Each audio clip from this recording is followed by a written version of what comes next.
140वें स्थापना दिवस पर कांग्रेस का शक्ति प्रदर्शन। आरएसएस बीजेपी पर बरसे खड़गे, बोले बीजेपी के पास सत्ता है लेकिन सत्य नहीं।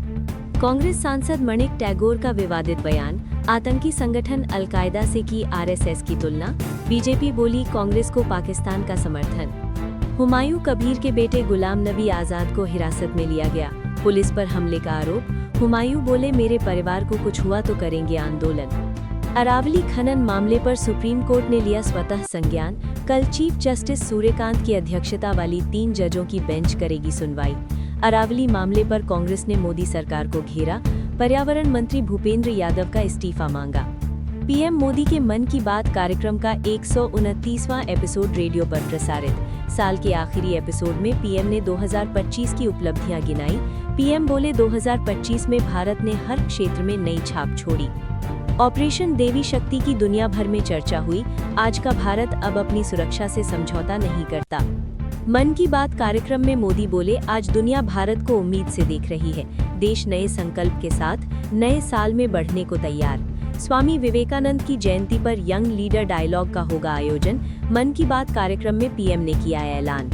मन की बात कार्यक्रम में देशवासियों से पीएम की अपील, बोले डॉक्टरों की सलाह के बिना दवा ना ले, मनमर्जी से दवा लेना हो सकता है घातक। बीजेपी के राष्ट्रीय कार्यकारी अध्यक्ष नेतन नवीन ने दिल्ली में सुना मन की बात कार्यक्रम, सांसद बांसुरी स्वराज भी रही मौजूद। एमपी सीएम मोहन यादव ने इंदौर में सुना पीएम के मन की बात कार्यक्रम, विधानसभा स्पीकर और बीजेपी प्रदेश अध्यक्ष भी रहे मौजूद। कर्नाटक के कारवार बंदरगाह से राष्ट्रपति द्रौपदी मुर्मू ने पनडुब्बी में समुद्री यात्रा की, आईएनएस वागशी पनडुब्बी में हुई सवार, नौसेना प्रमुख एडमिरल दिनेश के त्रिपाठी भी रहे मौजूद। पनडुब्बी में समुद्री यात्रा करने वाली देश की दूसरी राष्ट्रपति बने। इससे पहले पूर्व राष्ट्रपति डॉक्टर एपीजे अब्दुल कलाम ने 2006 में विशाखापट्टनम में पनडुब्बी यात्रा की थी। अहमदाबाद दौरे पर केंद्रीय गृह मंत्री अमित शाह आईएमए नेटकॉन 2025 कार्यक्रम में हुए शामिल। देश की सबसे पुरानी राजनीतिक पार्टी कांग्रेस का आज 140वां स्थापना दिवस। दिल्ली स्थित पार्टी दफ्तर में खड़गे ने झंडा फहराया, सोनिया राहुल भी रहे मौजूद। कार्यक्रम में शशि थरूर, दिग्विजय सिंह भी शामिल हुए। सचिन पायलट, अजय माखन, सीएम सुक्खू समेत कई नेता रहे। दीपू चंद्र दास और अमृत मंडल की निरशंस मॉब लिंचिंग की घटनाओं ने बांग्लादेश में रहने वाले हिंदू समुदाय को गहरे सदमे और भय में डाल दिया है। देश के विभिन्न हिस्सों में रहने वाले हिंदुओं का कहना है कि वे इस्लामी भीड़ की हिंसा के साए में जी रहे हैं और अब उनके पास भारत से मदद की गुहार लगाने के अलावा कोई रास्ता नहीं बचा है। जरदारी ने मई में हुए भारत पाकिस्तान संघर्ष का जिक्र करते हुए भारत को गीदड़ भभकी भी दी। उन्होंने शेखी बघारते हुए कहा कि 4 दिनों तक भारतीय मिसाइलों और ड्रोन ने पाकिस्तान को कैसे तबाह किया था।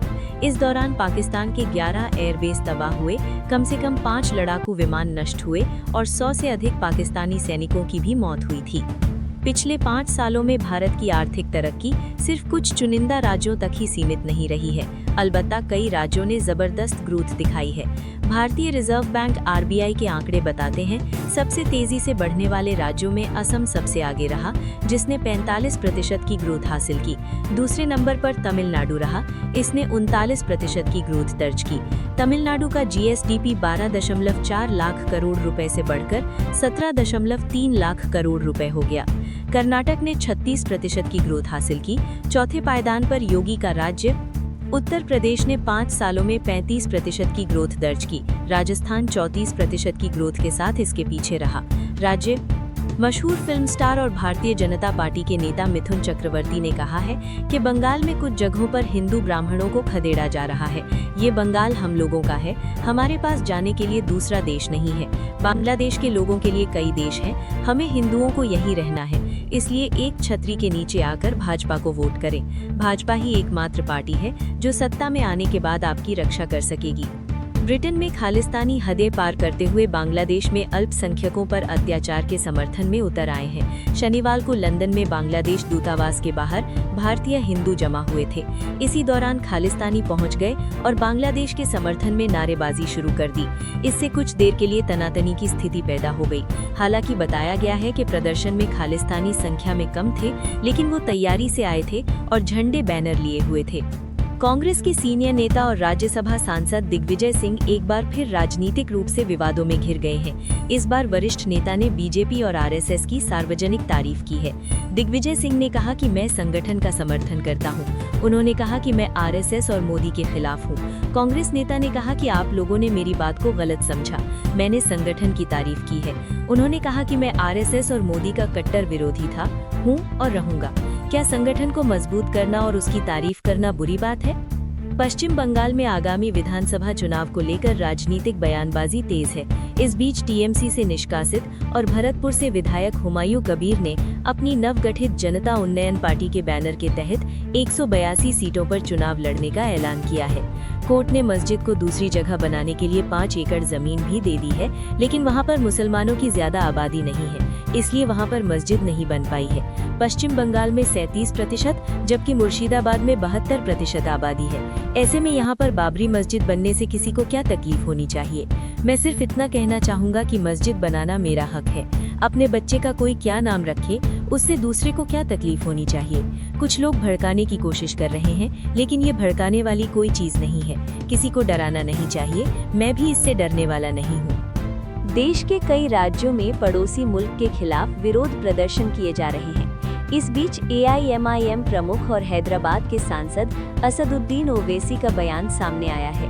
ओवैसी हाल के दिनों में हिंदू अल्पसंख्यकों पर हुए हमलों को गंभीर बताते हुए उसकी कड़ी निंदा की है। उन्होंने दीपू चंद्र दास और अमृत मंडल की हत्या को बेहद दुखद करार दिया। इसके साथ ही ओवैसी ने ये भी कहा कि भारत सरकार द्वारा भारत बांग्लादेश रिश्तों को मजबूत करने के लिए उठाए जा रहे हर सकारात्मक कदम का उनकी पार्टी समर्थन करती है। भारत 8 राज्यों में बेहद घने कोहरे की चेतावनी। यूपी के 9 जिलों में रेड अलर्ट। जाने अपने इलाके में मौसम का हाल। दिल्ली और उत्तर प्रदेश समेत देश के उत्तरी राज्यों में कोहरा बड़ी समस्या बना हुआ है। वहीं पंजाब और हरियाणा जैसे राज्य भीषण ठंड की चपेट में हैं। मौसम विभाग ने बताया कि असम और मेघालय, बिहार, हरियाणा, चंडीगढ़ और दिल्ली, पंजाब और उत्तर प्रदेश में कुछ जगहों पर घना से बहुत घना कोहरा छाए रहने की संभावना है, जबकि अरुणाचल प्रदेश, छत्तीसगढ़, पूर्वी मध्य प्रदेश, हिमाचल प्रदेश, जम्मू क्षेत्र, नागालैंड, मणिपुर, मिजोरम और त्रिपुरा, ओडिशा, सब हिमालयी पश्चिम बंगाल और सिक्किम और उत्तराखंड के कुछ हिस्सों में 26 दिसंबर की सुबह तक घना कोहरा छाए रहने की संभावना है। 140वें स्थापना दिवस पर कांग्रेस का शक्ति प्रदर्शन। आरएसएस बीजेपी पर बरसे खड़गे, बोले बीजेपी के पास सत्ता है लेकिन सत्य नहीं। कांग्रेस सांसद मणिक टैगोर का विवादित बयान। आतंकी संगठन अलकायदा से की आरएसएस की तुलना। बीजेपी बोली कांग्रेस को पाकिस्तान का समर्थन। हुमायूं कबीर के बेटे गुलाम नबी आजाद को हिरासत में लिया गया, पुलिस पर हमले का आरोप। हुमायूं बोले मेरे परिवार को कुछ